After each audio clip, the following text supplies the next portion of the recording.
നമുക്ക് രമേഷ് പിഷാരടി വേദിയിലേക്ക് ഒന്ന് ക്ഷണിക്കാം. അതെ, പിഷാരടി നമ്മുടെ കുടുംബാംഗമാണ്, റൈറ്റലിലെ മെമ്പറാണ്. അതെ, നമ്മൾ തുടക്കം മുതലേ ഉള്ള ആളാണ്.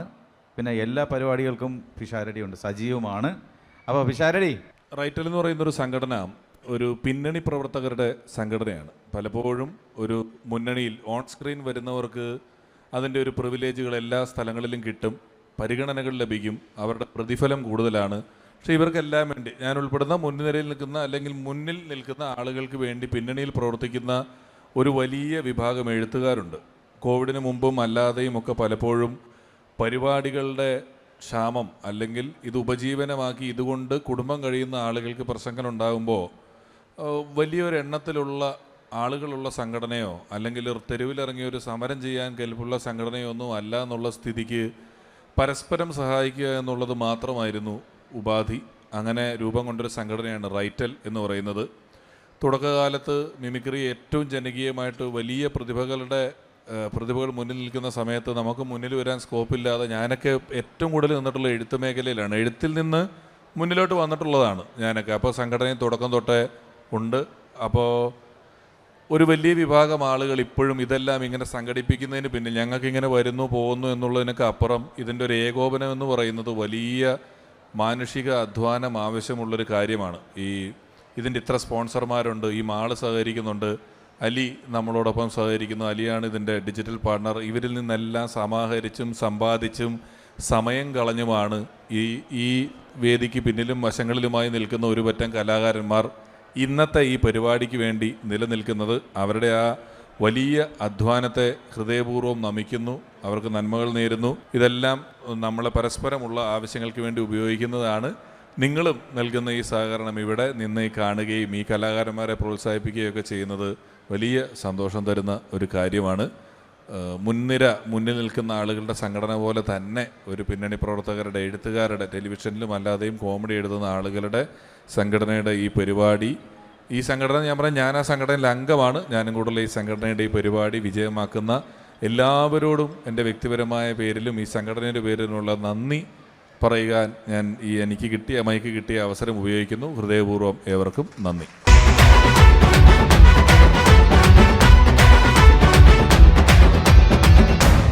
അടുത്ത team comedy crash. Welcome comedy crash. നമസ്കാരം, ഞാൻ ജോൺ പിട്ടാസ്. ഇന്ന് മാതൃദിനമാണ്. ഈ ദിനത്തിൽ ഇതാ ഒരാഘോഷരാവും.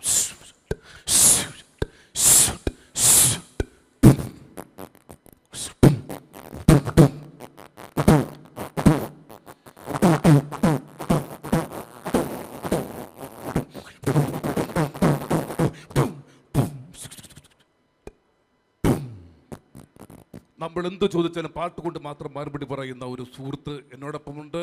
അദ്ദേഹത്തിൻ്റെ ഒരു ഈശ്വര പ്രാർത്ഥന. ഉലകത്തിൽ മണ്ടന്മാർ മന്ത്രിയായി വാഴും, നരകത്തിൽ പോയാലോ ഇതിനേക്കാൾ ഭേദം. മന്ത്രിമാരും കൂറെ ശിങ്കിടികളും കൂടി വിദ്യാഭ്യാസ രംഗം കുട്ടിച്ചോറാക്കി.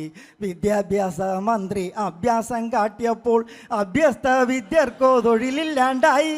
വിദ്യയറിയാത്തോൻ അധ്യാപകനായപ്പോൾ പഠിക്കുന്ന കുട്ടിക്കോ വെളിവില്ലാണ്ടായി.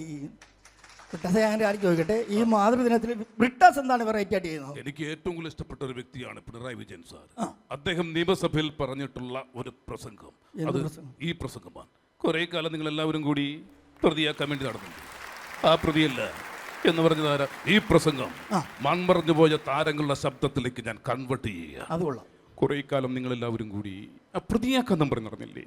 ആ പ്രതിയല്ല എന്ന് പറഞ്ഞതാര കോടതി ശരിയാണ് ചെയ്തത്. ഈ കേസേ നിലനിൽക്കുന്നില്ല. മറന്നുപോയത് കഴിഞ്ഞ ദിവസവും ഞാൻ പറഞ്ഞതല്ലേ, കഴിഞ്ഞ ദിവസവും ഞാൻ സഭയിൽ പറഞ്ഞില്ലേ അലാവുലിയും കേസിനെ പറ്റി. ഇതൊക്കെ വെറും മോഹങ്ങളാണ് സാർ. വ്യക്തമായ രാഷ്ട്രീയ ഉദ്ദേശത്തോടെ നടന്നത് കൂടായ്മയുടെ ഫലമായിരുന്നു. അത് നിന്നല്ല സാറേ, നിന്ന് ഉറപ്പ്. എന്തുകൊണ്ടോ അത് ഈ കൈകൊണ്ട് ശുദ്ധമാണെന്ന് പറയുന്നത് ശുദ്ധമായത് കൊണ്ടാ. എന്നമ്മോ വെറുതെ പറയുന്നതല്ല, അതിങ്ങനെ തലയുർത്തി തന്നെ പിടിച്ച് പറയേണ്ടി വരും. അത് പറയാനുള്ള കരുത്ത് ഈ നെഞ്ചിനുണ്ട്. അത് മനസ്സിലാക്കണം എന്നുണ്ടെങ്കിൽ ഇനി ഒരു 100 ജന്മം കൂടി ജനിക്കണം. നീ നായായിട്ടും നരിയായിട്ടും പിന്നെ നരനായിട്ടും. പ്രിയപ്പെട്ടവരെ, ഈ ഒരു നല്ലൊരു ദിവസം നിങ്ങൾ എല്ലാവരും ഞങ്ങൾ സ്മരിച്ചല്ലോ. ഇതാ ഈ ക്യാപ്റ്റന്റെ വക ഒരു ബിഗ് സല്യൂട്ട്. താങ്കളുടെ മകൻ അദ്ദേഹം എന്താണ് ചെയ്യുന്നത്? കൊല്ലത്തുള്ളൊരു അയ്യപ്പൻകാവില് ജോലി. എന്ത് ജോലി? അവന് ഈ 100 പാലും കൊടുക്കുന്ന പരിപാടിയാണ്. ഇതിനൊക്കെ വല്ല രക്ഷപ്പാടുണ്ടോ? അവൻ ആയ കൊണ്ട് പിടിച്ച് നിൽക്കുക. എങ്ങനെ? 100 അടിച്ചു മാറ്റിയിട്ട് പാല് മാത്രമേ കൊടുക്കത്തുള്ളൂ. ഓ അങ്ങനെ. അപ്പൊ ഞാനൊന്ന് ചോദിക്കട്ടെ, താങ്കൾ എന്നെ നോക്കി കാണുമ്പോൾ താങ്കൾക്ക് ഏറ്റവും കൂടുതൽ ഇഷ്ടം എന്താണ്? പേന, ബ്രിട്ടാസിന്റെ കയ്യിലിരിക്കണ പേന, അത് കൊള്ളാം. ഇങ്കില്ലാതെ ചുമ്മാതിരിക്കണ റെയ്നോൾഡോ പേന, തരങ്ങളെ കുത്തി നോവിക്കുന്ന 10 രൂപയുടെ പേന. ഞാൻ പാവങ്ങളൊന്നും കുത്തി നോക്കാറില്ല കേട്ടോ. ഈ റൈറ്റലിന്റെ പോലും മെയിൻ ആയുധം എന്ന് പറയുന്നത് ഈ പേനയാണ്. അത് പറക്കണ്ട. ഇല്ലില്ല, ബ്രിട്ടാസ് ഒരു വെറൈറ്റി ആയിട്ട് ഇപ്പം എന്ത് ചെയ്യാൻ പറ്റും? വെറൈറ്റി ആയിട്ട് എന്റെ പ്രിയപ്പെട്ട മമ്മൂക്ക അദ്ദേഹം തകർത്ത് പിടിച്ച കൊടുമൻ പോറ്റിയുടെ ശബ്ദം അത് പല താരങ്ങളിലേക്ക് പരകായ പ്രവേശനം നടത്തുകയാണ്. അപ്പൊ ഡയലോഗോ? ഡയലോഗ് സിനിമയിലെ ഡയലോഗ് തന്നെയാണ്. അതെല്ലേ. പക്ഷേ ചാത്തന്റെ ചിരി അങ്ങനെ വന്നുകൊണ്ടിരിക്കും. അത്രേ ചോദിച്ചിട്ട് പോകാമായിരുന്നില്ലേ? ഇങ്ങനെ ചോര തുപ്പണോ? ഇങ്ങനെ ചോദിച്ചാൽ പോരാ, താഴ്മയായി ചോദിക്കണം. വളരെ കാലങ്ങൾക്ക് ശേഷം ഒരു അതിഥി എത്തുന്ന മഹത്തായ ദിവസം. ഇതിനെ മനയെന്നൊന്നും പറയാൻ പറ്റില്ല കേട്ടോ. ഒരു ചെറിയ വീട്, അത്രയേ ഉള്ളൂ. ഇത്തരത്തിലുള്ള അതിഥികളെ 2 തരമായിട്ട് നമുക്ക് പണയം വയ്ക്കാൻ പറ്റില്ല എന്നത് മനസ്സിലാക്കണം. എന്താണ് മനസ്സിലാക്കേണ്ടത്? നിങ്ങൾക്ക് ഞാൻ പറഞ്ഞു തരാം. നിങ്ങൾ നന്ദി പറയേണ്ടത് ദൈവത്തിനോടല്ല. നിങ്ങൾ നന്ദി പറയേണ്ടത് ആരോടാണ്? എന്നോടാണ് നിങ്ങൾ നന്ദി പറയേണ്ടത്. നിങ്ങൾക്കുള്ള കഞ്ഞി, ചോറ്, അപ്പം, അതുപോലെ ചമ്മന്തി ഇതൊക്കെ തന്നത് ആരാണ്? ഇതൊക്കെ തന്നത് ഞാനാണ്. അതുകൊണ്ട് നിങ്ങൾ നന്ദി പറയുന്നത് ആരോടാണ് പറയേണ്ടത്? എന്നോടാണ് നന്ദി പറയേണ്ടത്. തലയിൽ കയറിയില്ല, അതാണ് കൈയടിക്കത്ത്.